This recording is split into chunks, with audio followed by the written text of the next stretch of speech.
So I'm going to sum up spirituality and the spirituality crisis, the spirituality challenge, the difficulty in understanding God is all and all is God, and what that has to do with our eyes now. The biggest battle in all of humanity, 99% of Bollywood is based on this battle, and as is a huge part of Hollywood as well, is the battle between good and bad. Is the battle between what we understand as divine and what we understand as devil. Yes? I have been abandoned by God. Some badness has come in here. You've moved away from a goodness. And I'm going to take it for granted. Yeah, go ahead. Jennifer has said, he's never there, not really. Malvika has said, constant test.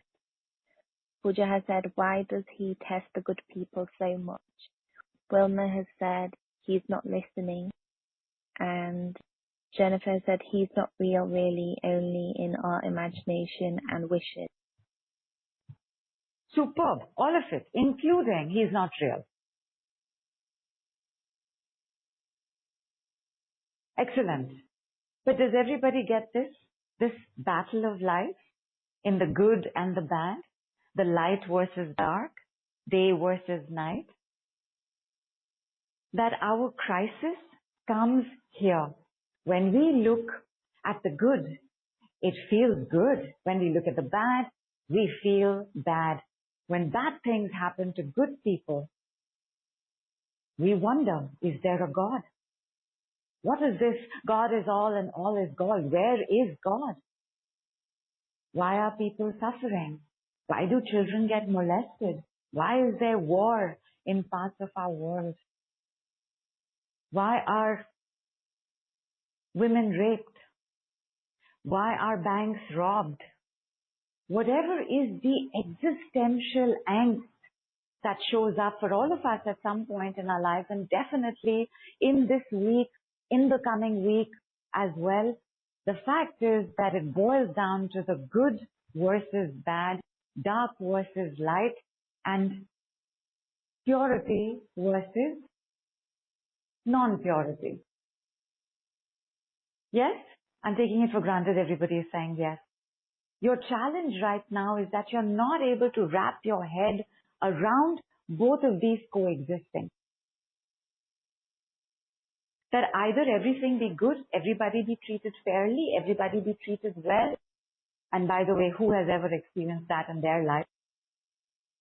If you're a giver, then you end up getting taken from. If you are a taker, you end up living in the fear of constantly being taken from. We understand life in these dichotomies. We understand life in the schizophrenia of either this or, and much as all of us would love to have a constant high of feeling happy, joyful, receiving pleasure, feeling good, the fact is that bad things do happen. And I'm going to digress for a moment because somebody did ask, why do bad things happen to good people? And why do bad things happen to good people? Again, an imbalance, because good things also happen to good people and bad things also happen to bad people. God is all and all is God has to do with how you see. In the beginning of the Gita, with Lord Arjun saying, I can't do this. Don't ask me to do it. I cannot kill my family. And at the end, standing, taking his bow and arrow and saying, I know what has to be done. Let's go. This, where he understood, he got the truth, he saw it differently. Neptune is the ocean of notions, the ocean of consciousness, the ocean of everything. When you see an ocean, so sorry, my love, didn't have a sip of water. Please join me, everybody. Cheers.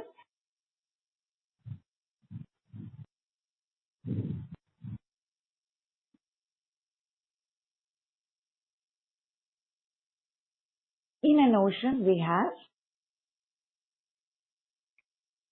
high tide, low tide, and we also have stillness. In the ocean, we have marine life. So sorry, madam. Give me one.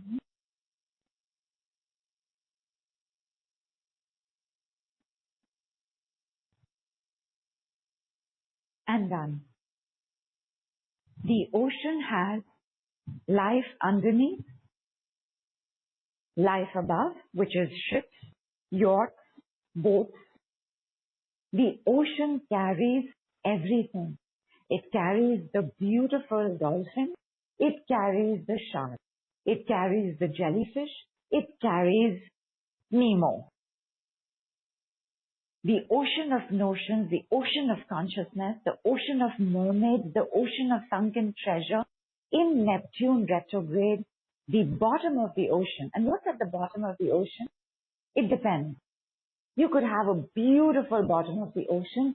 You could have garbage at the bottom of the ocean. Close your eyes, everybody.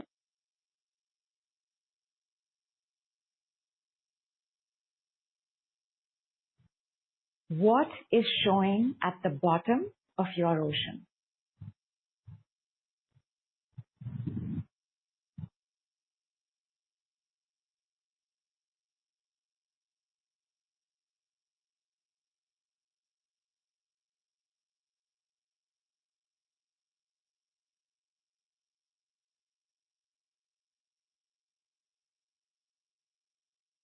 How are you seeing the bottom of your ocean? By the way, the bottom of your ocean was already obvious to you in this last week.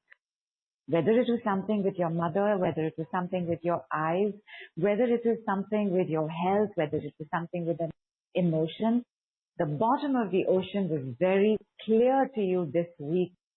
You may not have known that it's the bottom of the ocean because in Neptune retrograde, the bottom comes on top.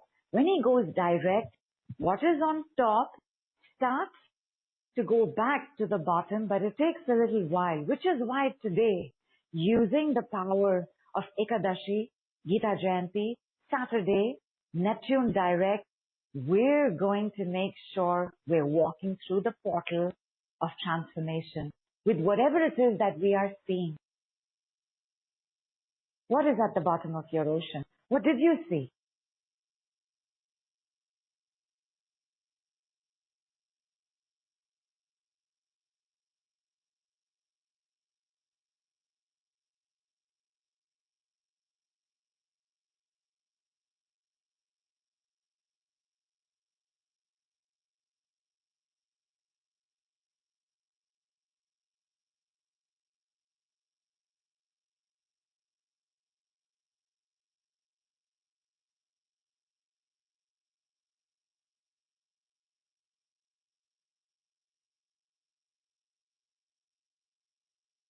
And many thanks for all the decrees done so far, including, I can't see chats, you can leave now because I can see chats now. I found a solution. Yeah. Okay. I can't get off the bottom. Jennifer says, I'm drowning. Beautiful sparkling sunlight place of paradise. Clean empty space, no disturbances, soft yielding. Attire, gold, a forgotten love. Sand and greenery with little lavender flowers. And rotten, very interesting, rotten iron anchor. And rotten irons are all about unresolved grief that have now turned sour and bitter at whatever it is that you were grieving about. Darkness,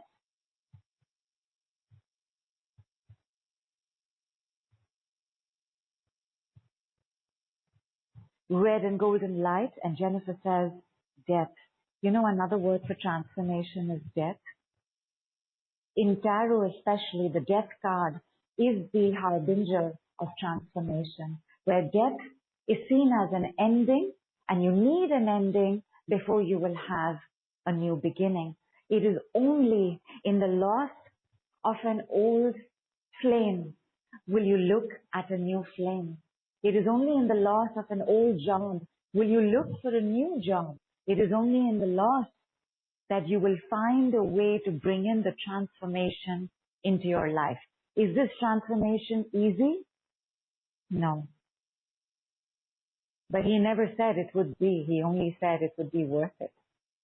With the decrease, our transformation times, our transformation processing are much, much quicker. But at no point can I say that it will be a piece of cake, although there are points in transformation, because night and day, joy and sorrow, dark and light, good and bad, they always come together. So every day is not a bad day, even if you are going through the dark night of the soul. There are some days, there are moments of peace. Every day is not some days, is not where you're losing things. You're also receiving, you're also getting. God is all and all is God is the understanding that good or bad, light or dark, right or wrong, night or day, it is all spiritual, it is all divine. The embracing of the good with the bad, that's your spiritual wealth, that's your spiritual health. When we are not able to have this embrace, when we are not able to see that this is really us forming our own separation, that this should not happen to my mother. And I get it, Jen. I think it was Jennifer who said that my mother has spent her whole life being in service. And therefore, where's the reward for her? I don't get it. And Jennifer, maybe her reward is not for you to see right now. It doesn't mean the reward will not come. It has to. Suffering, reward. Work, reward. Happiness, sorrow. Happiness, sorrow, happiness, sorrow, happiness, sorrow. Good, bad, good, bad, good, bad. In the healing journey, the good starts becoming more than the bad. But it doesn't mean that the bad will not happen. It doesn't mean that no family member will now ever fall ill or die. It doesn't mean that you will not make poor choices. It doesn't mean that you will not have delays while connecting to a call. It does not mean that everything will fall into place. All is God and God is all, meaning the spirituality of the badness, the goodness of the badness of the goodness, both coexist. You know, we love our categories, right? I am a Scorpio, I'm a Pisces, I'm a number 4, I'm an Enneagram 9. I don't think Enneagrams have 9s, but I am a hero archetype. We love our categories. We love this is narcissist, this is sociopath, this is psychopath, this is HSP being highly sensitive person, this is empath. But the fact is that in every single one of us, all of it exists. The empath shadow is the sociopath. The sociopath shadow is the empath. The empath shadow is also narcissist, and narcissist shadow is also empath. Everything coexists, and it is this separation within us between the right and wrong and the good and bad and the light and dark and the black and the white. This is where our suffering intensifies. I want to give you a story I always give. It is usually when somebody has asked the question, why do bad things happen to good people? And Jennifer, let me give you this story for your story as well. And I'm going to come back to everything you'll have seen at the bottom of the ocean. And the story is how there was this hunter. And this hunter wanted to get 100 ducklings, egrets, swans. These swans, the swan mother and father, and these 100 baby eggs were on top of a huge tree. He found a way around it. He found a burning net that he was going to make this gigantic net. He was going to set it on fire and he was going to throw it over the tree when the swan mother and father would not be there, so that he could get those 100 eggs and sell them and have money for his family. And he did that. And the swan mother and father came back, but they couldn't get through to their babies because the net was fiery, hot, and inflamed at various points. The hunter got the eggs. Cut to Mahabharata, where at the end of the Mahabharata, the war is done. The good brothers have won. The bad brothers have not. They have died. Some of their lives were spared, but the cousins, and the cousins, by the way, totaled 100. And their father, Dhritarashtra, asked Lord Arjun, and he said, where is the justice in this? There is nobody to rule my kingdom now. There is nobody to hold my hand. There is nobody who understands my grief. There is nobody now. My lineage will die here. And Lord Krishna tells him about that hunter. Dhritarashtra was born blind. When he married Gandhari, Gandhari chose to put a blindfold over her eyes in her loyalty to the husband. And so both of them were blind. One out of choice, one was born blind. And Lord Krishna told him, you were that hunter. The way that God is all and all is God works is in the cosmic order of the universe. Can anybody give me one word for the cosmic order for the universe?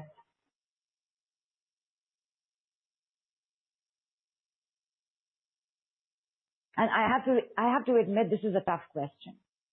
But think, what is the one word for the cosmic order of the universe? And what do I mean by cosmic order? The sun rises, the sun sets, the seasons turn, we are born, we live, we have fun, we eat chocolate, we don't eat chocolate, we get a cold, we recover from the cold, we get married, things happen, we die. The universe moves on. There is a cosmic order that maintains all of this. Can you give me one word for this cosmic order? Anybody? Excellent, excellent. Little more. Karen says karma. Vilma says divine. Mona says love. Mwah, mwah, mwah. Universal. Go ahead. Give me another word for karma, because they both come together. They both work together. You cannot have karma without dharma. Dharma is rightful action, not righteous action. I know I am right. What I am saying is right. I know better than you because I am on this healing journey. No, it is rightful action. All of us know that violence is not a good thing. But can you say that to a soldier who is guarding your frontiers? Can you say that to a surgeon with a knife in his hand about to operate on your family member? There is always a little bit of black in the white, always a little bit of white in the black. Dharma is about taking the goodest action in that moment. Dharma is the cosmic order of the universe. How do you see Dharma? You cannot see Dharma unless you have understood the good and the bad and your own understanding of good and bad. Like violence is condoned for the soldier. That soldier is harming. That soldier is killing. There is no karma for him to do that. There is no karma attached to this. Because this is his duty. Karma, dharma, duty. When Lord Arjun stood up at the end of that hour and he said, I know what has to be done. My heart is not heavy anymore. When he understood He understood not just his love for family, but that there is a dharma and a duty that he must take on the bad ones, that you take on the evil. This entire war, the Mahabharata itself came from cheating, betrayal, humiliation, insults, where Yudhishthira's wife was disrobed in public, in court, where Yudhishthira lost everything, including his wife, which is why she was humiliated. And she was humiliated on a day of her period. And we understood the power of periods at that time. Women did not step out of their safe resting space. They spent time with other women. They rested. And she was made to step out, and she was made to show up in court. The way this war began itself was evil. It was bad. At no point can you think that it was good. And yet, there were points of goodness in what took place. The war against good and bad is the story of the Mahabharata.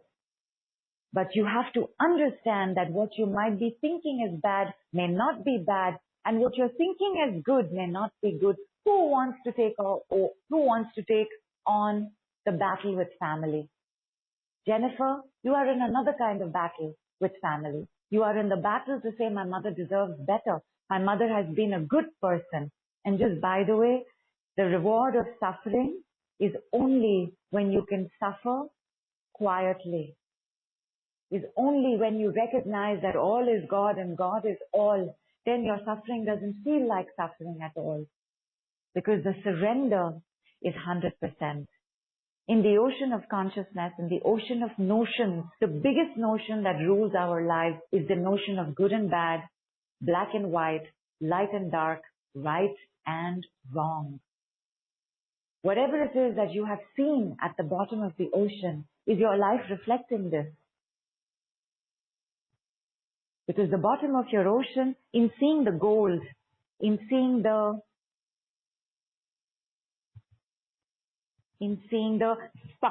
lots of gold coins, fish, blue water, old ship, clear water with golden sands.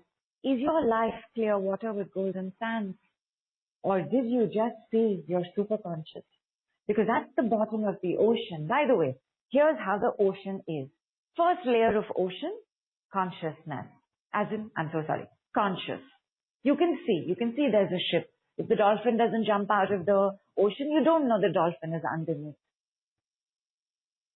If you're swimming, you have a sense of how cold the water is, how clean the water is, how good you're feeling. Conscious. Subconscious, much, much below. Much, much below, and which is actually the last part of the subconscious, the unconscious. And underneath, and through, and all around, the superconscious.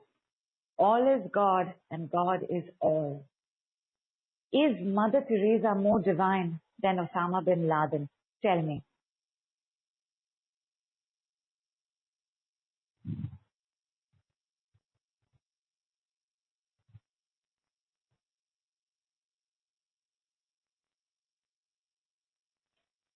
Is your mother more divine, Jennifer, than the hunter?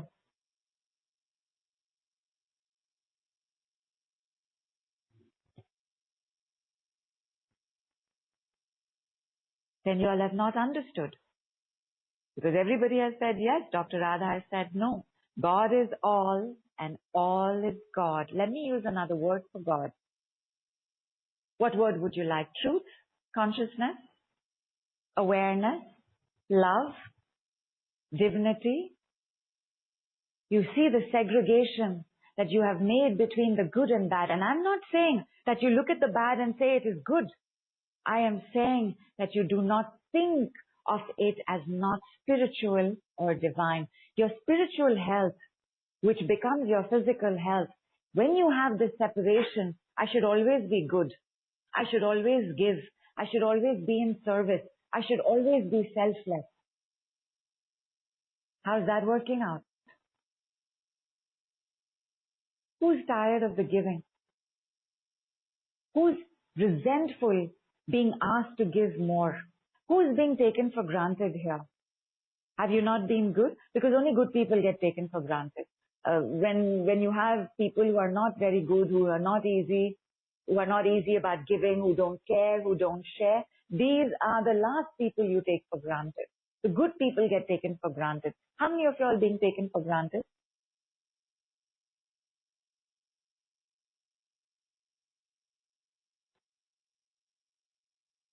How did it work?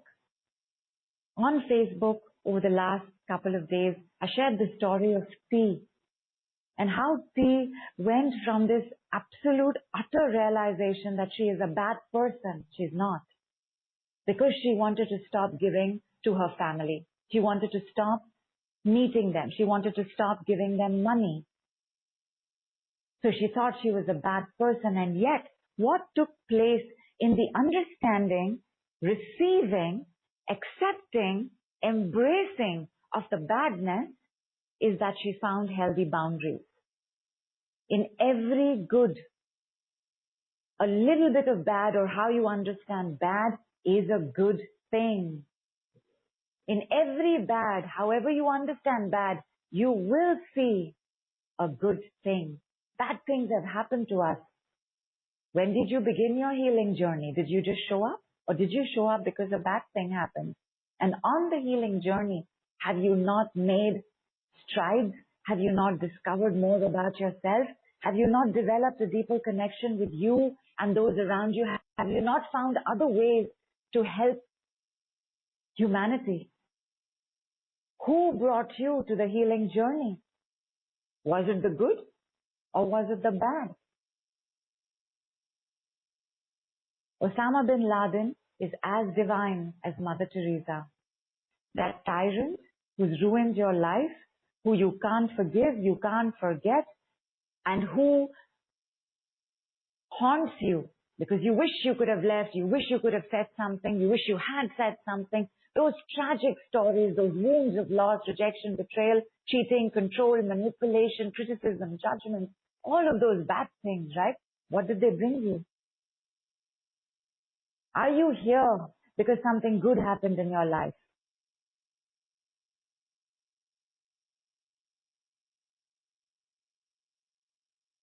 And Mona says being judged as a bad person by my family has been the theme for last year, more specifically the last month. Excellent. Excellent. More specifically the last month, Neptune, bottom of the ocean, showing you how you believe this. You are stricken, you are grief-stricken. You are right now, Lord Arjuna, in the beginning of the Gita. You are sitting and you are saying, I can't do this. I can't go on like this. Don't ask me to do this. And yet, when you understand that only those who have been judged can judge, and only those who feel terrible can make you feel terrible, that only those who have been made to feel bad become bad, and God is all, and all is God, and when you embrace both, you will fight the good fight.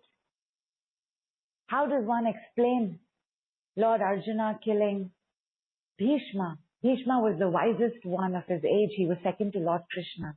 Not much is spoken of Lord Bhishma, but he was the enlightened one. He was given a boon by the gods. He was so powerful that you can choose the day you die. In the Mahabharata, Lord Arjuna was 60 years old.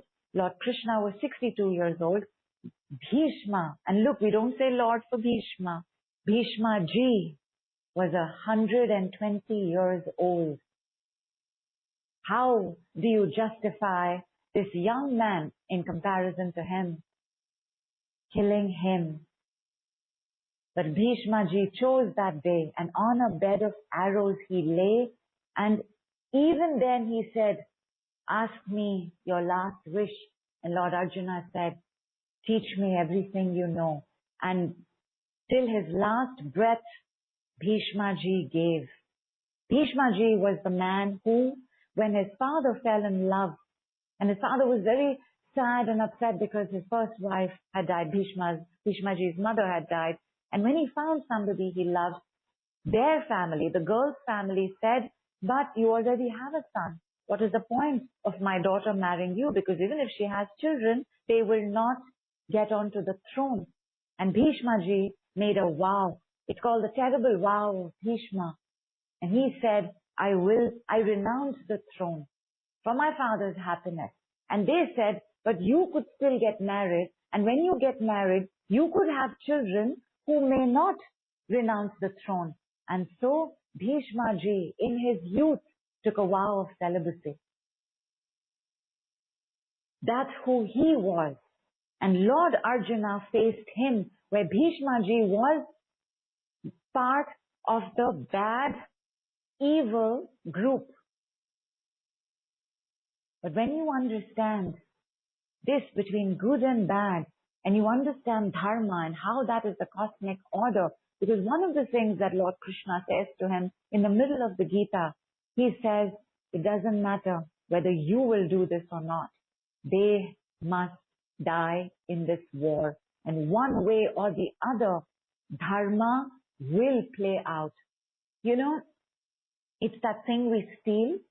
It's a grocer giving you 100 instead of a 10. And you think, he doesn't know. Nobody else is saying, I'm going to put it in my pocket. Dharma sees.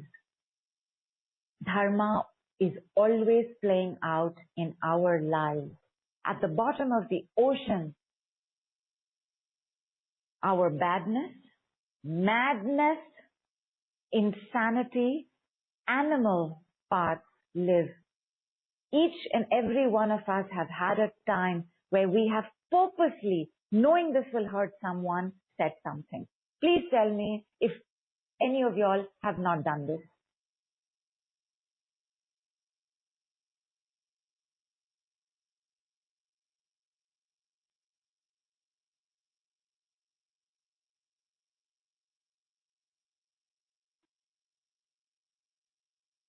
Who has not done this? Beautiful, Jayanti. Beautiful. I have done. Mona says, I have done. I have done.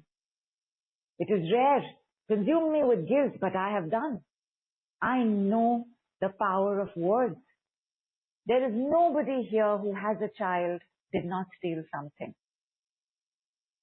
did not take something.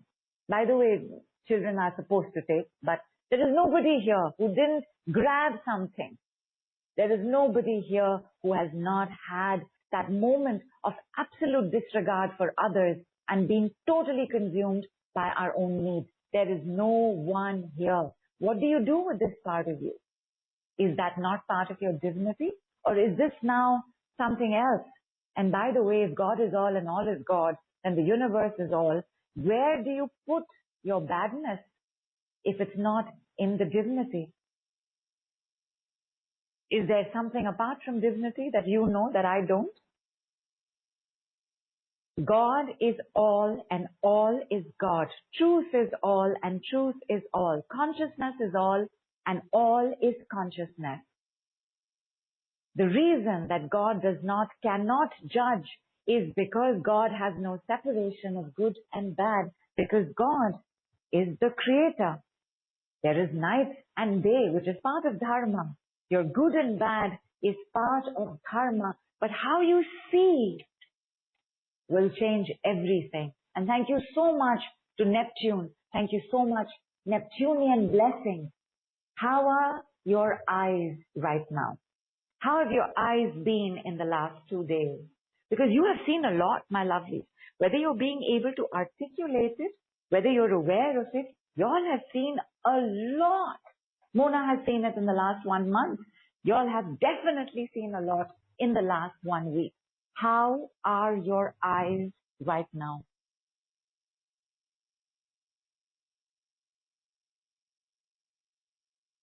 And absolutely, and somebody said I have done to what I just said before this, but was trying to save myself. For sure. How many of us keeping anger as protection? How many of us keeping passive aggression as protection? How many of us keeping sarcasm as protection? How many of us in the habit of saying, oh, but I just said that as a joke? How many of us in the habit of making snide remarks? How many of us in the habit of thinking we are more right than the other person? Karma, dharma, trust, faith, surrender, humility, gratitude, forgiveness, they all work together. But they begin with this understanding of good versus bad, right versus wrong, light versus dark, black versus white. Mona says, my eyes have been quite challenged this past week. Now it feels clearer. Fantastic, because the truth will always set you free. When I ask you to check your ocean now, tell me, what are you seeing? The bottom of the ocean. Kailash says, my eyes were blurry, brighter today. Excellent. You're all going to leave this call with sharper, brighter, clearer, energized eyes. And look, it's already happening because something is getting clearer for you. When you get clear, your eyes get clear. When your liver gets clear of anger, your eyes get clear. When your spleen gets cleared of rejection and the wounds of rejection, your eyes get clear. When your head gets clear of conflict and confusion, your eyes get clear. When your belly gets clear of the things it's refusing to digest, your eyes get clear. You will see better. You're already seeing better. Look around your room. Isn't there more light? And how is there more light? Because the truth is light. The truth is light, is God, is consciousness, is awareness, is love, is divine. And God is all, and all is God, which means for my badness and my wrongness, and all the ways I have learned my badness and wrongness, there is some truth to it. When somebody says that you are, what has somebody said to you? Okay, you're a bad person. There is some truth to that if you have a trigger. When somebody says you are judgmental and you have a trigger, it's because there's some truth to that. So when you accept that truth, because truth is God, is light, is love, is divine, and God is all and all is God, you will be free of it. I want to tell you one secret, my darling. And I know on our many calls, I have mentioned what is the single most biggest pursuit of all humanity.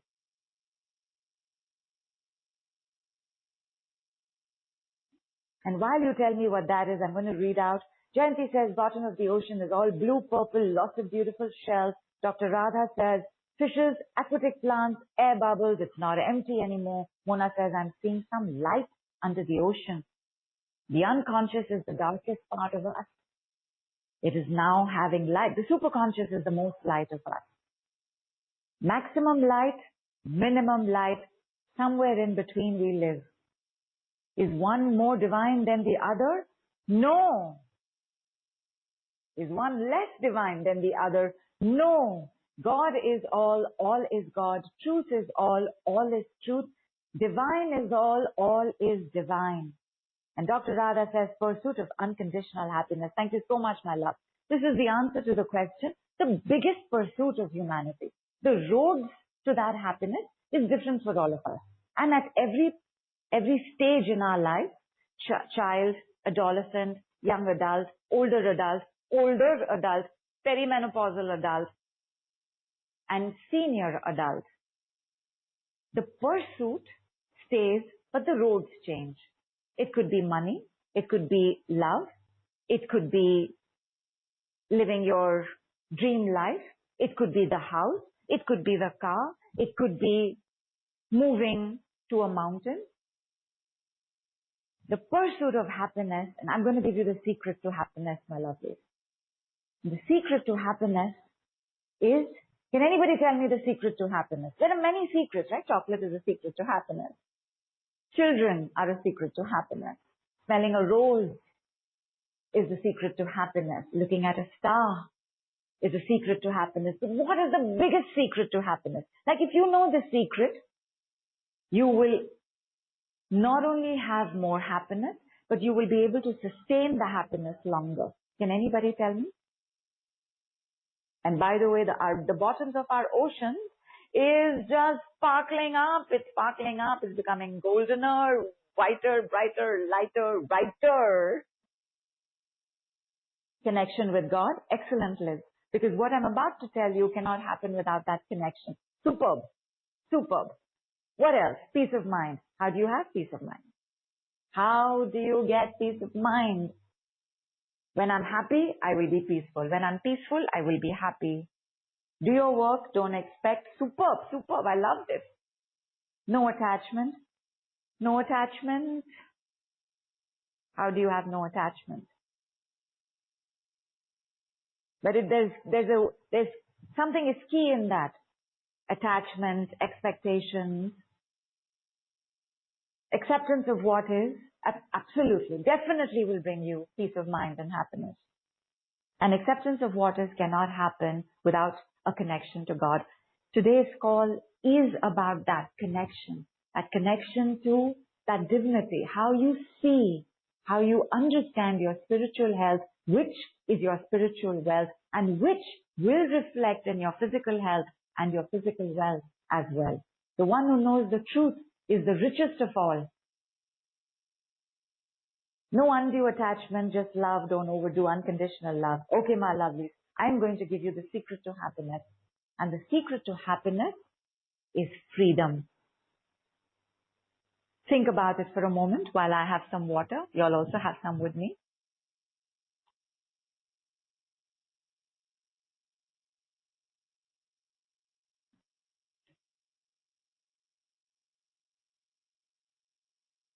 Where is your suffering coming from? Please tell me.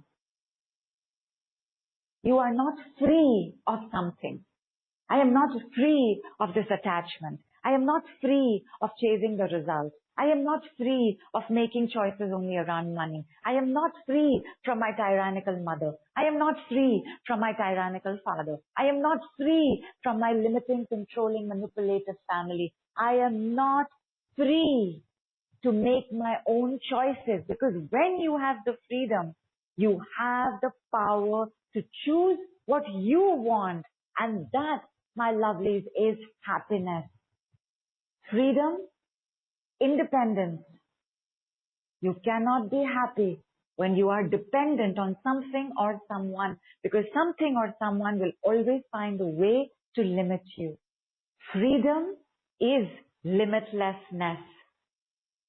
In freedom, you do not make choices based on, I have to not wear this short dress because I am not safe in my city.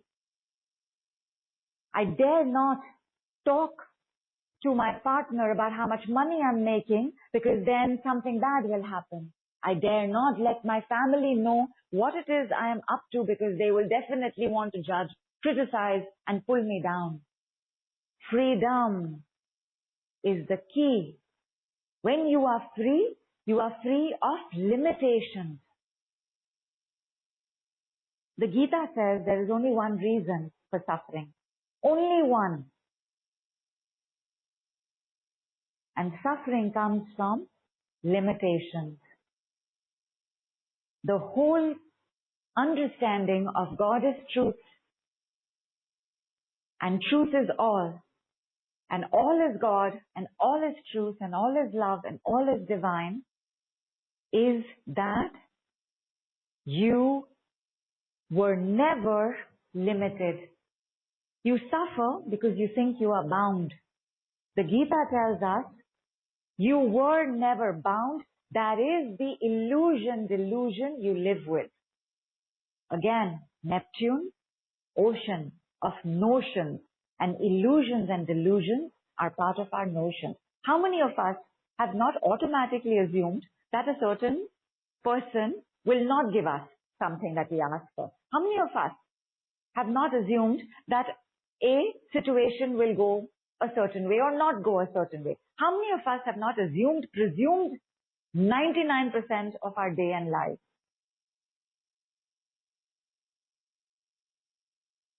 Freedom is your key. Repeat after me. I embrace my bondages. See what happens in the body.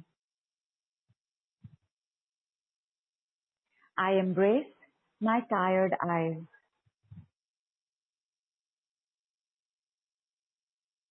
I embrace my limitations. Why I embrace? Why this decree? And by the way, the decree is I embrace my. Why this? When you do not get that all is divine and all is love and love is all and divine is all and God is all and all is God, you create a separation between what you think is good and what you think is bad. So illness becomes bad.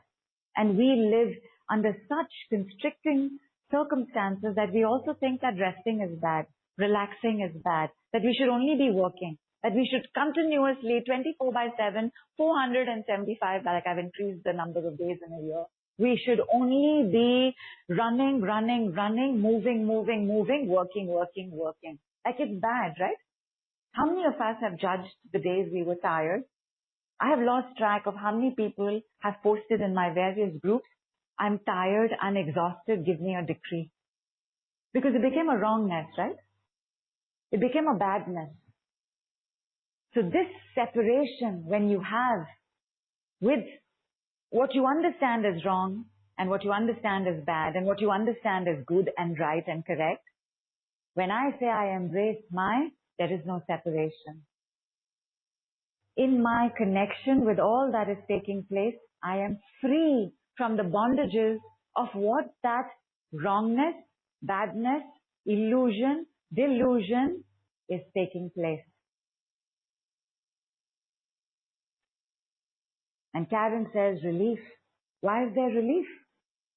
Because you are not fighting the bad fight anymore. You have illness, you have disease, you have fought the bad fight. Nobody who fights the good fight does not recover, because it's not that you don't get wounded in the good fight.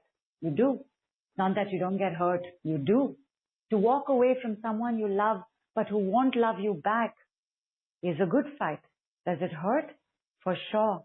Does it destroy you for a few days? For sure. But what is the beginning of transformation? The beginning of transformation is the hurt, the pain, the loss, the wound. Nobody is here because good things happened in your life. We are all here because good things didn't happen in our life.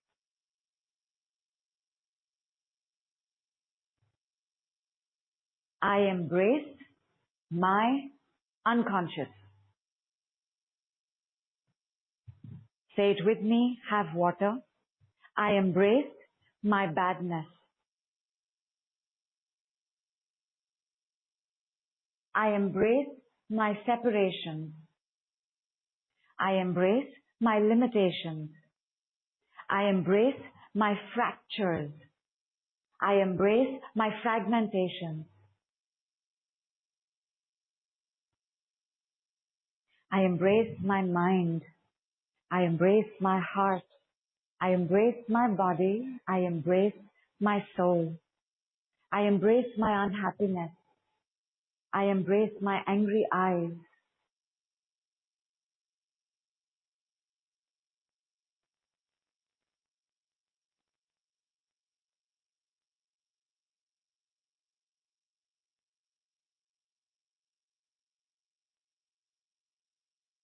I embrace my hot eyes. I embrace my heavy eyes. I embrace my exhausted eyes.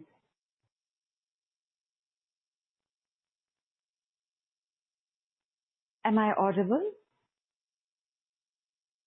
Will somebody let me know?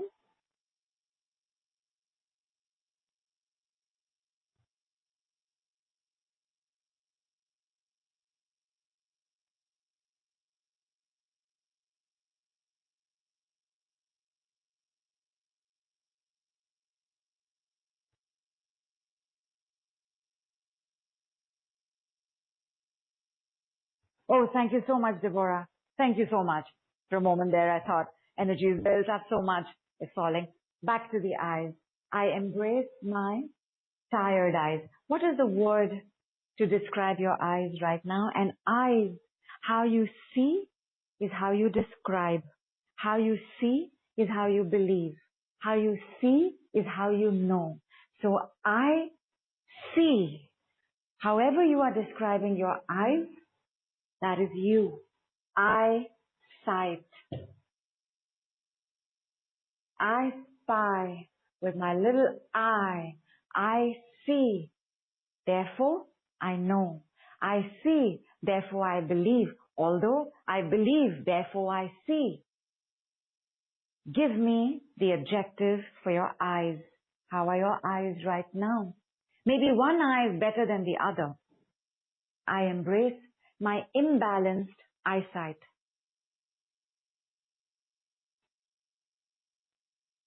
I embrace my weak eyes.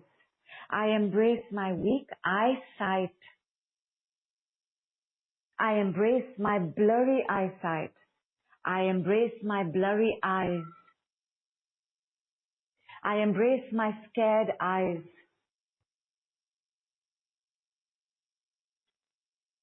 I embrace my different sized eyes, which means, Jayanti, either you will be fixating a lot on some badness or you will be fixating a lot on some goodness, but you will be fixating somewhere.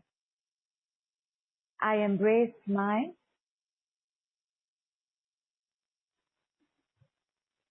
weakened eyesight. I embrace my dry eyes. I embrace my strained eyes. I embrace my puffed eyes. I embrace my blind eyes. I embrace my blind-sightedness. I embrace my blind-sidedness. I embrace it all. Have some water and have a full glass, my lovelies. And tell me, how are your eyes now?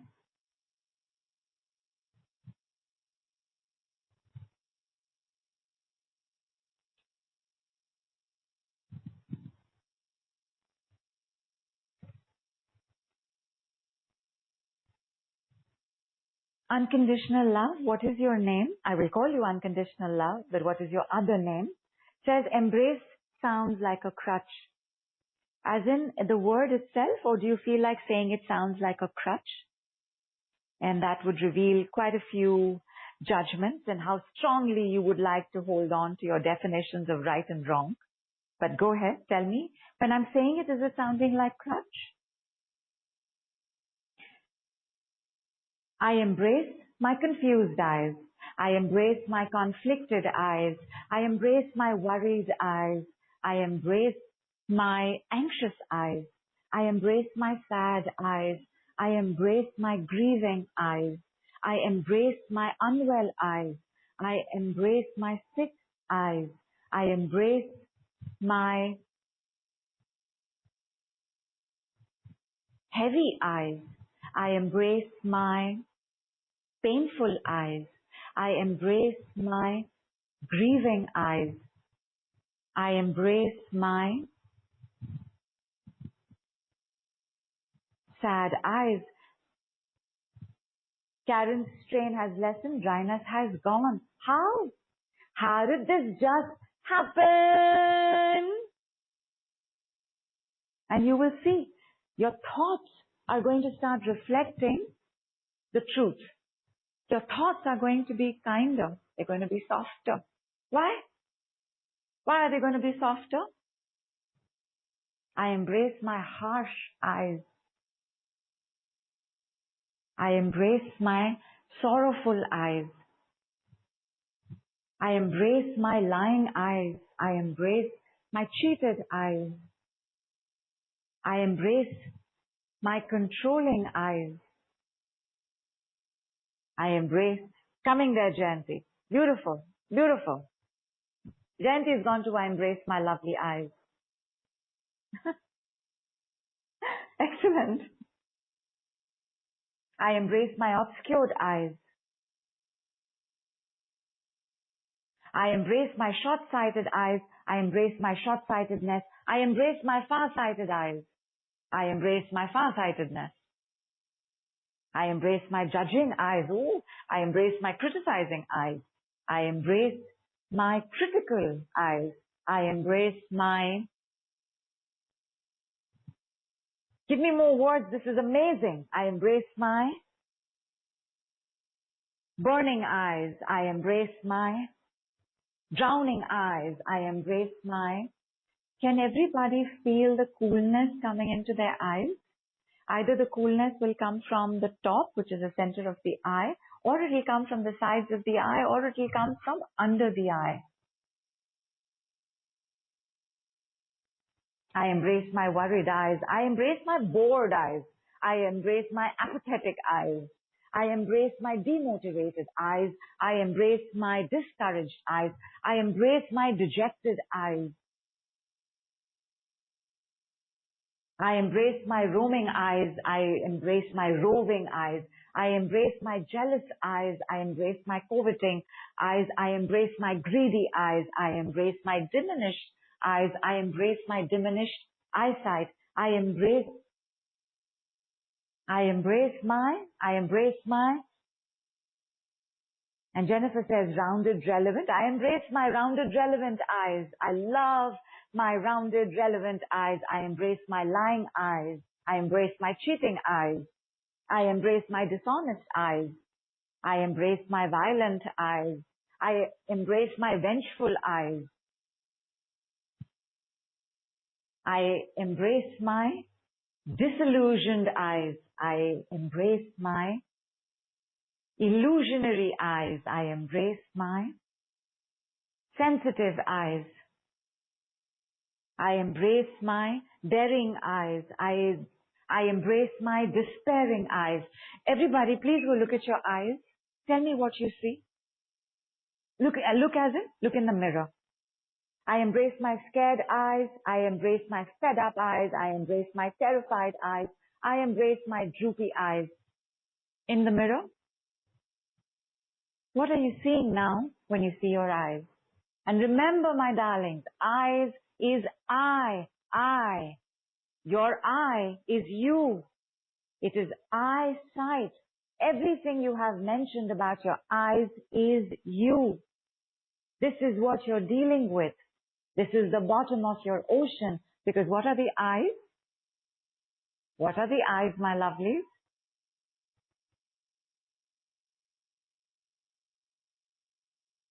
Our eyes are the windows to our soul. When you look into somebody's eyes, you see everything. Conscious, subconscious, unconscious, superconscious. The word you use for eye is eyesight, and eyesight is your future. What you're doing right now is changing your future completely. Your eyesight is how you move into the future. You're also moving because of how you are grounded, and that is another call. But what you see, how you describe your eyesight is voyance, vision, future. Your eyesight tells you what future is coming up. I embrace my poor eyes. I embrace my deprived eyes. I embrace my famished eyes. I embrace my dry eyes. I embrace my waiting eyes. I embrace my obsessive eyes. I embrace my puffy eyes. I embrace my raging eyes.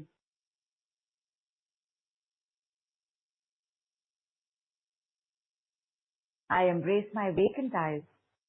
I embrace my shamed eyes. I embrace my ashamed eyes. I can't look at myself.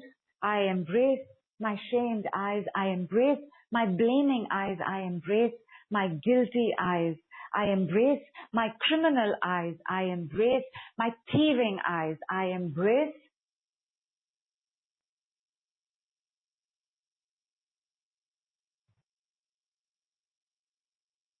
And now we are coming to radiant eyes, real eyes, forgiving eyes, reflective eyes. I embrace my lying eyes. And Jennifer, I completely get, because from the separation of the good and bad you are seeing in your life because of what is happening to your mother, this removal of the separation could be making you freak out. I embrace my freaking out eyes. And Trupti says, feeling cool as I applied surma, giving cool. Beautiful.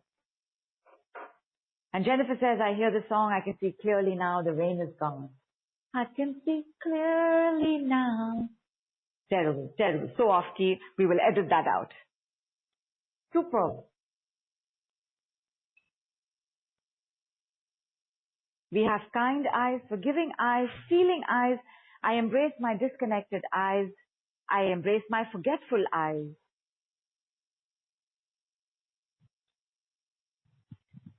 Look around your room.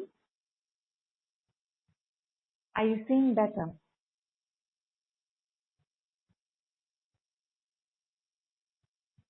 Either you are going to see in sharper focus and detail, or you're going to see the larger picture. Like you're suddenly seeing more. You don't know what you're seeing more, but it feels like where you are seeing more. Just check.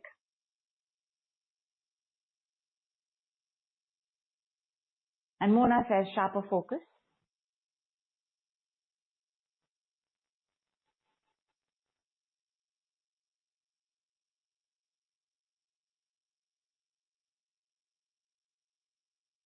I embrace my crying eyes. I embrace my tearful eyes. I embrace my mournful eyes. I embrace my vacant eyes. My lovelies, all of these are words right now for your future, which we are transforming. Your future is being transformed right now. We are walking through the portal of Saturday, Gita Jayanti, Ekadashi, and Neptune direct. I embrace my cluttered eyes. Oh, you all are so nice. You are so nice about my not very bright attempt at singing. You can leave now. I embrace my hating eyes. I embrace my vengeful eyes. I embrace my roundabout eyes. I embrace my wandering eyes. Mona says, feels like my room is bigger. Jennifer says, oh, I embrace my rebelling eyes.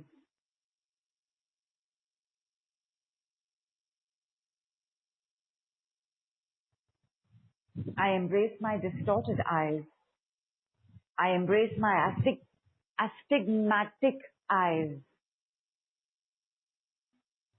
I embrace my diminishing eyes.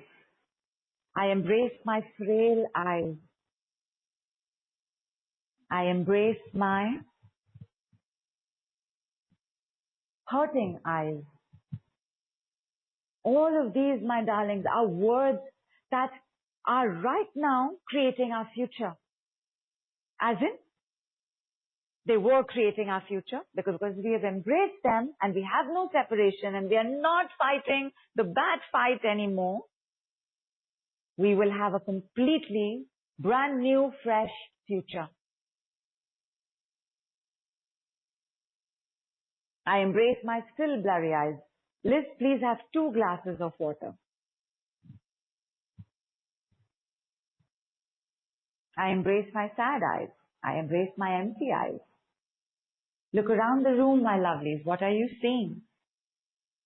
At any given point, when you show up for a workshop, when you show up for a call, how many of you all show up thinking that whatever you're dealing with will get sorted in that time itself?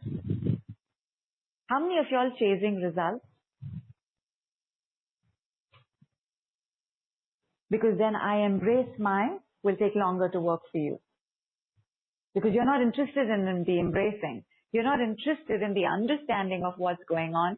For you, it is the, oh, this pain should not be there. I should not be tired anymore. I should not be unwell anymore. I should not be in this wheelchair anymore.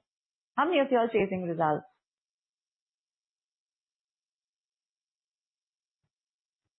Dr. Raj says me. And Karen says me, and by the way, when I say chasing results, I don't mean don't have goals. If you have a goal, you have to have a result orientation to the goal.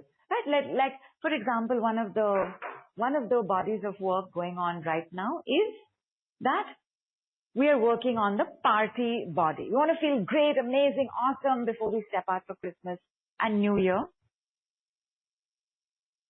And therefore, we're working on the flatter belly challenge. So let us say that's our goal, right? Flatter belly and maybe even side benefit of some weight shedding, some shapeliness coming up. Obviously, this is not the time where you can be binge eating at 11 p.m. at night, right? A result orientation to a goal is not what I mean.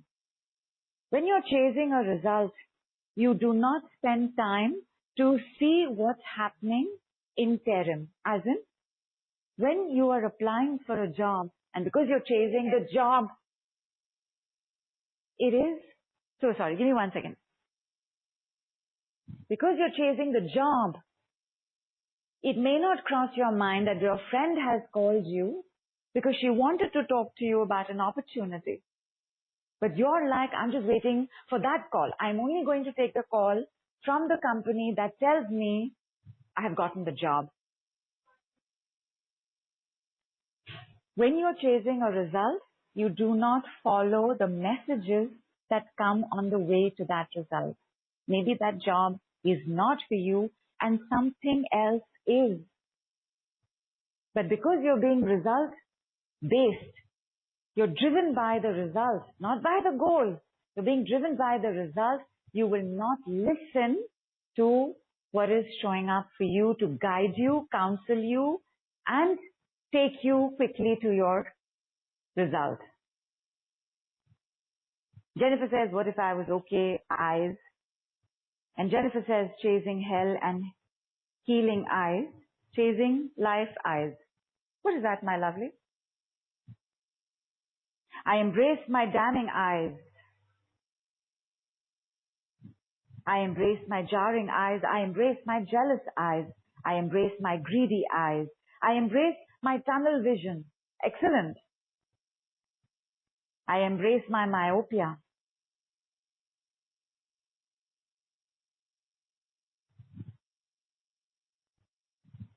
And Jennifer says, what if I can't anyway, eyes?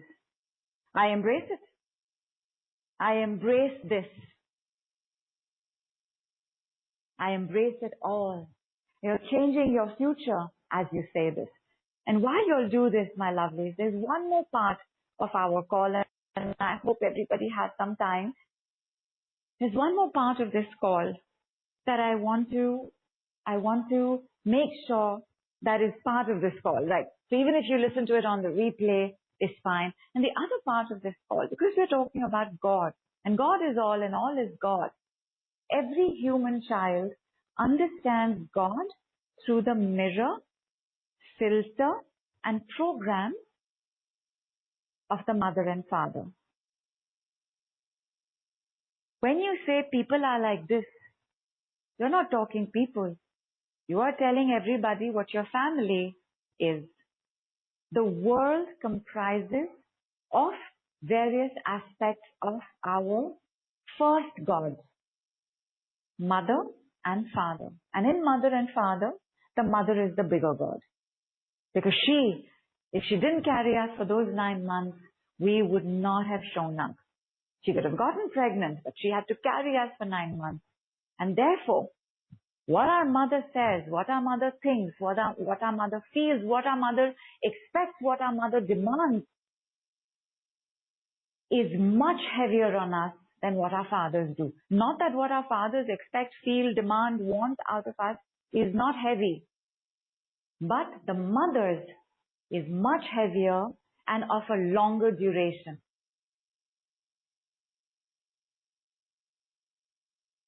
When you say the world is a bad place, what you're really saying is, My parents were bad to me. When you say the world is a safe place, what you're really saying is, I was safe with my parents. When you say I don't get money easily, what you're really saying, because God, right? The universe is not giving me easily. What you're really saying is, my parents didn't give me money easily.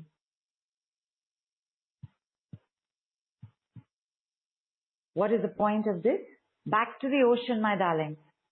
In the ocean, because the ocean carries everything, right? The ocean carries the illusions, the delusion, but also the truth. It carries the lies, but also the love. It carries the good, it carries the bad, it carries the right, the wrong, the black, the white, the day, the night. I'm a poet and I didn't even know it. It carries everything. Therefore, when you take a look at the oceans of notions, and when you take a look at what is possible in this ocean, what you will also see is how you are recreating a certain tide and wave. Every time something happens in your life, it creates a tide and a wave. Every time you cannot ride that tide and wave, it comes back bigger, bigger, bigger. That tide and wave in the ocean is our patterns that we have taken. Lord Arjuna on this side, family on that side. And here and there, long back, I shared how the first day in class, sitting with 45 other people, when my teacher spoke about Lord Arjuna in this state, I knew in my heart breaking at that moment for Arjuna and for myself, I knew what I was being told. Because this battle is the battle between how your family will limit you. It is the battle with how your family will control you. It is the battle with how your family will hold you back. Nobody living with their family can ever complete their potential.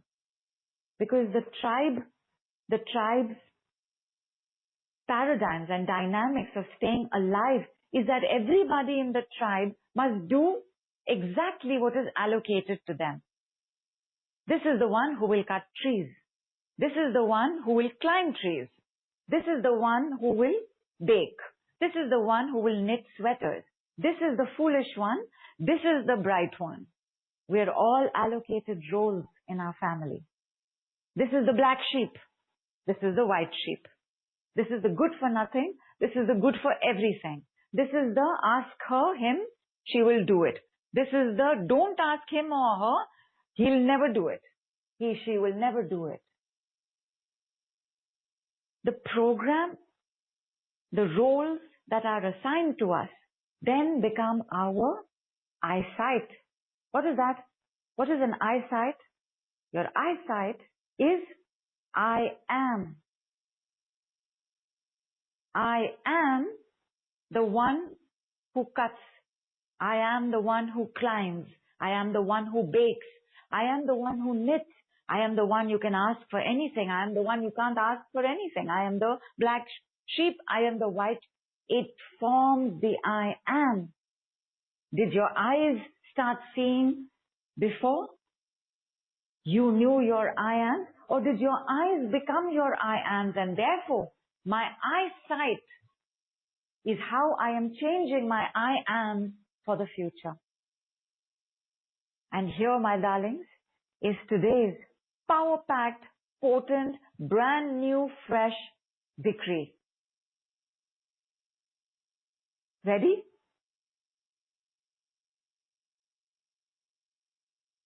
Ready?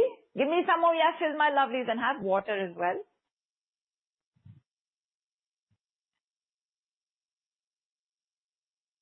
Say it with me. So I'm going to hesitate after every word. But as you know, my darling, decrees are there 3 words or 4 words max. I no longer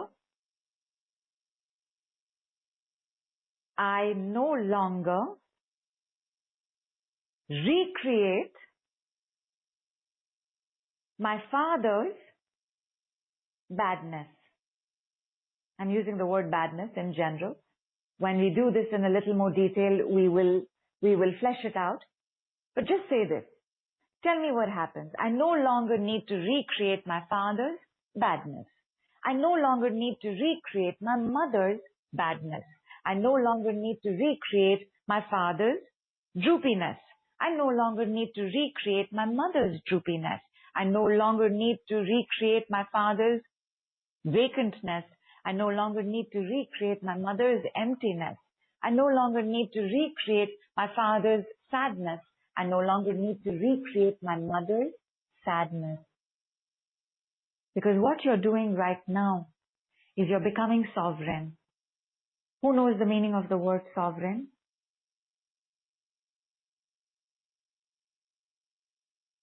Yes, Jennifer, free. The meaning of sovereign is not free, but it is that you are not controlled, bound, limited by another.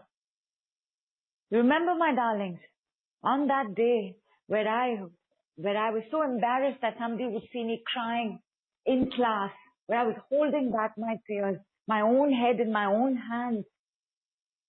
It is not an easy journey. It is a long, arduous journey. It is a tiring journey. It is a challenging journey. It is a heartbreaking journey. You will weep. You will fall ill. You will be depressed. You will have exhaustion like you cannot believe.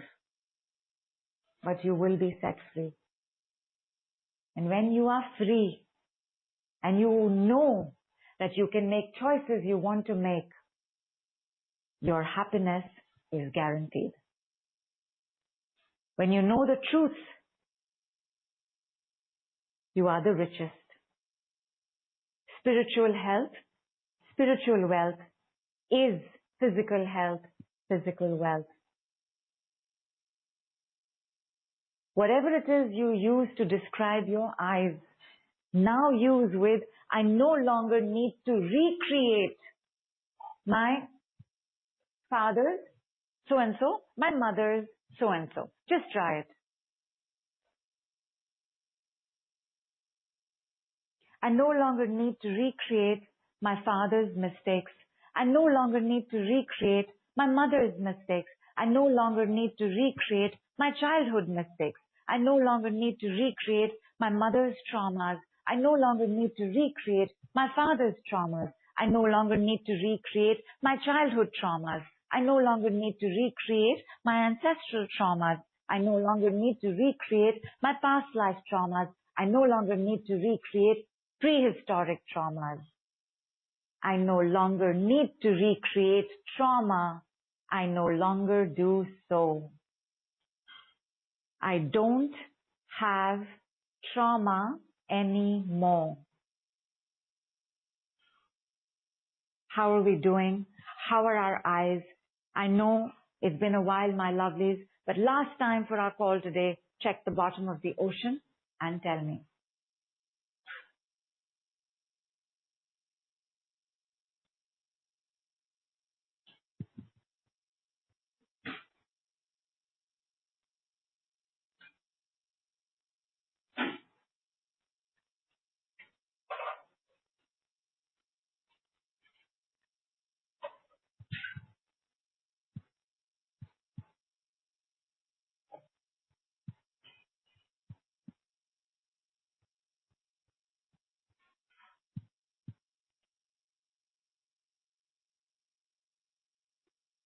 Excellent, Neetu. I no longer need to recreate my parents' relationships. I no longer need to recreate.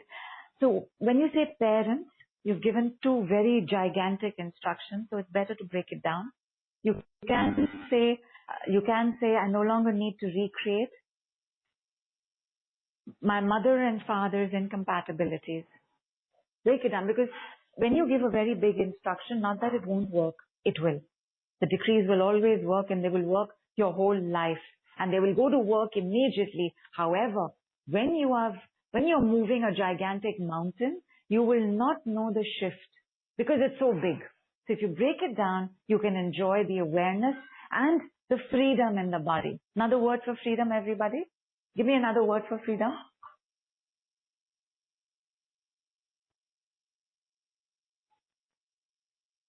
I no longer need to recreate my ancestral confusions. I no longer need to recreate my mother's frustrations. I no longer need to recreate my childhood money traumas. I no longer need to recreate my childhood money stresses, which are not yours anyway. They are from your mother and father. Definitely include them in the clearing. And it's not theirs also, it's their mothers and fathers. And therefore we also bring in the ancestors. And your ancestors and your parents are your qualification for your karmic DNA match. When the karmic committee sits and they take a look at your list, they see which ancestral lineage you can be most healed in, and they send you to that. So your past life is connected to your ancestors, is connected to your mother and father, is connected to your childhood, is you right now. Nishi says independence. Excellent. Give me another word for freedom. Very nice. Independence, for sure. Give me one more word for freedom.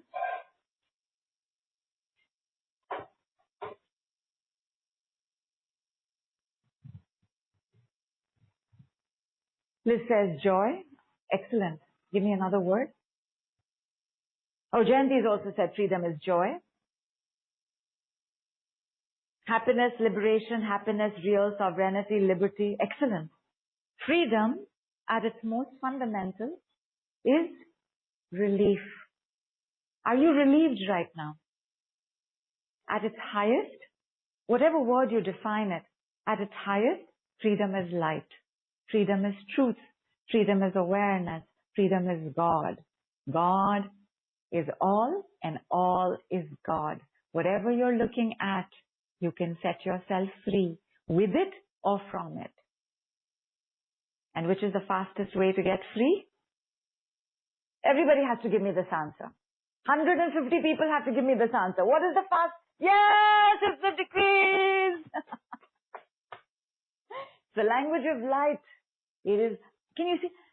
There is nothing that works as fast because you are immediately working with your creator, which is you, your energies. The decrees will bring you freedom. But first they will bring you relief. You will be breathing better. How are we doing? How is our breath? Then you will feel a little more open. Open, another word for freedom. Then you will feel a little light. Light is freedom. And what you want, therefore, is to continuously keep having the lightness, brightness, whiteness. And when I say whiteness, I don't mean fairness. I mean whiteness because that is the color of light. Also goldenness, that white goldenness, golden whiteness, rightness. And rightness, not righteousness. Not righteousness, not I'm superior because I know more or I know better. Rightfulness, giving to rightness. Dharma. I will not harm you. I will do my best to treat you well no matter what. I understand you. I forgive easily. I take accountability and responsibility for my own choices. I take charge of my future. I get on these calls and I leave with brighter, wider, brighter, lighter eyesight. Who are you right now, my darling? Who were you? What was your I am before you started the call? What is your I am now?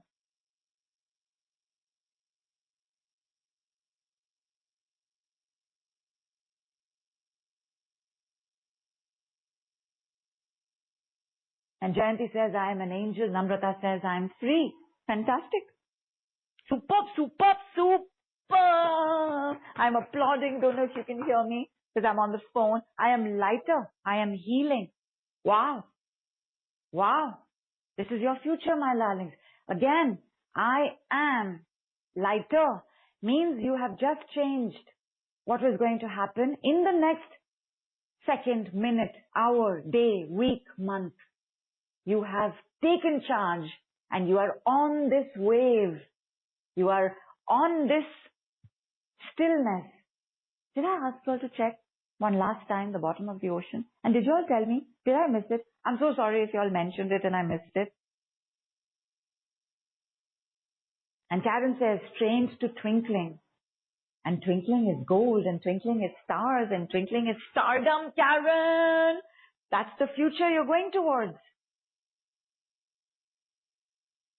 Neetu says, I'm the creator of my life and reality. I will ask you not to use the word creator, Neetu. I think you brought it up on another call as well. Or somebody else did, and I asked them to please refrain from using words like creator. If you want to use creator, use co-creator. You are not creator. You are only co-creator. Because much as you might want to now be 7 foot tall and 6 feet wide, you cannot be.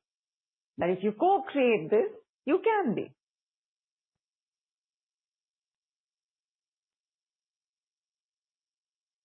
I am sovereign. I am a wave of light. Sukti, do not use the word creator, use the word co-creator. You cannot do anything without God, my love.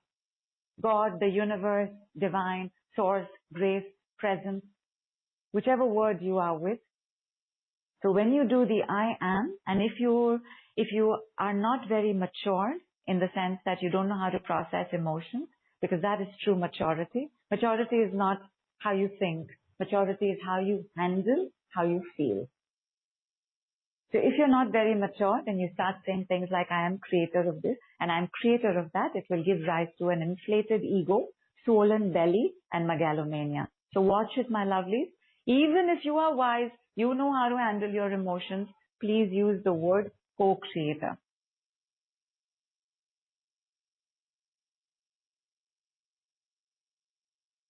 I am the purest form of consciousness. There is no purest form of consciousness.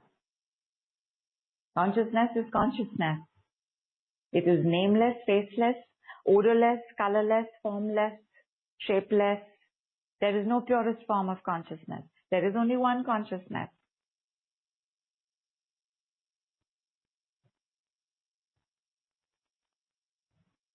Be very careful, my darlings, when you use words like these. Creator, consciousness, divinity, spirituality, goodness, badness. These are all ways in which you reflect your separation and ignorance of God.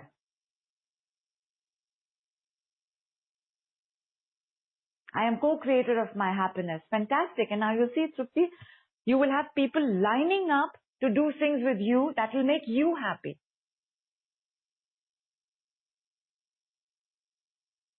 Jayanti says it's of sand, shells, pearls, some green fungus stuck on rocks, rainbow fishes swimming here and there, so many of them. And fish, that fungus feels like something the fish need to eat. Because fish do have that algae and fungus and that mossy substance, right? To see them also nibbling away at it. Bottom of the ocean is brighter, colorful, lively now. Your bottom of the ocean, because Neptune is going direct, when he goes retrograde, bottom comes up. When he goes direct, bottom goes back down. But down, my darlings, is where you don't know how much you're vibrating in the world. I'm a bad person. Or on top, people pleasing, saying yes to everybody, making sure everybody's happy, making sure that you put yourself last or don't put yourself on the list at all, doing everything on top and inside believing I'm a bad person will give rise to the misusers, abusers showing up. And then we wonder, I'm such a good person because I'm doing everything good. I put everybody first. I do a lot for everybody. Why is this happening? Because the unconscious is the most powerful in the vibration of conscious, subconscious, and unconscious. In the unconscious are our hidden divine codes for how we breathe and how we live. Therefore, the unconscious cannot be touched. In Neptune retrograde, it reveals itself. Now that you are putting back into the unconscious all of these brighter, colorful, livelier, colorful fishes, gold, what is the vibration you're going to put out? Oh my God! Lighter, whiter, brighter, brighter, golden, all alchemized. You see how the next 1 week will go for you. Not even 1 day. You see how the next week will go for you because of this call that you have attended. Because you've changed, my lovelies. You know, when we have proactive transformation, it's never overnight, right? Like I went to sleep as an Indian and woke up as a American. It doesn't happen. That transformation is not overnight. You don't get up like that. When you take on transformation in your own hands, it is gradual. You don't even know you're making history. But you will look back, my lovelies, and you will look back to this call, especially next year, because next year is whose year? It is Neptune's year. So illusions, delusions, lies, truth, love, dignity, God, spiritual health, spiritual wealth, all of these are going to show up again.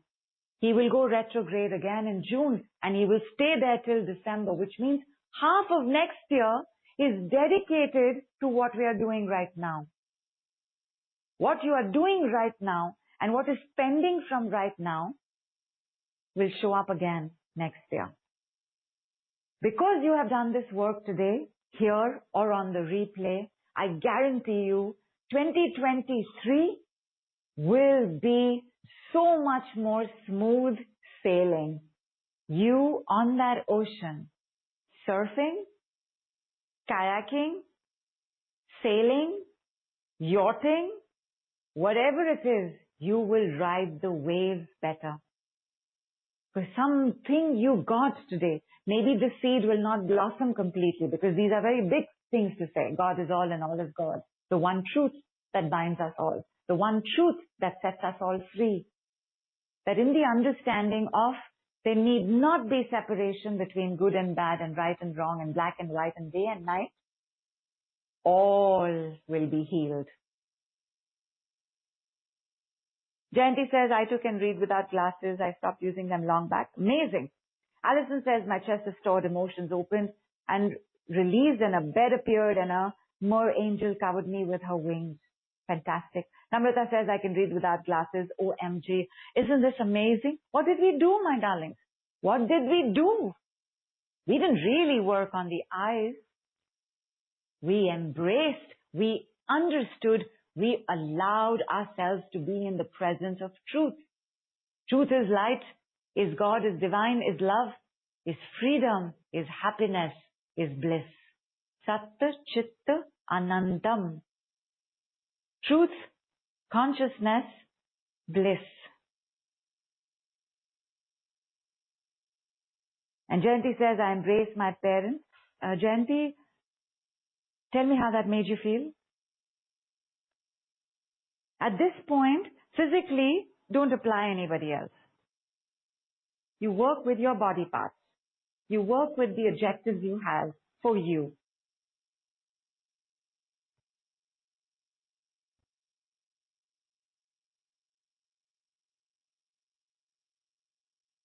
Nita says, I've never done it in my lifetime and it was awesome. What have you not done, my girl? So much love to you too, Tripti. I had a third part to this call, but you know what? We can always meet again. I will remember this third part because it's also part of the work we're going to do in our Flatter Belly Challenge. Either we will do it by the end of December or we will do it in the first week of Jan. We will see. By the way, we're going to have a more advanced version of this program in January, but in January, it will come at a few $1,000. Even at an offer, it will be about $1,000, which is almost 75,000 rupees. So for those of y'all who've not yet gotten on to the Flatter Belly Challenge, who are not yet using the decrees that we're working with every day for the whole month of December, I'm going to put the link in our call replay. Have a look. Come if you can. It will be so amazing for all of us to be together. For now, I thank you so much for your patience, for your sharings, for your vulnerabilities. It touches me a lot when you're able to say what you want to say. It touches me a lot when you're able to receive what I have to say about what you have to say. I thank you so much, my lovelies. May the truth always set you free. May you always seek and find the light. I wish you such a terrific December. Merry Christmas. Happy New Year. and a wonderful, wonderful weekend right now. Big love, big hug. Namaste from India.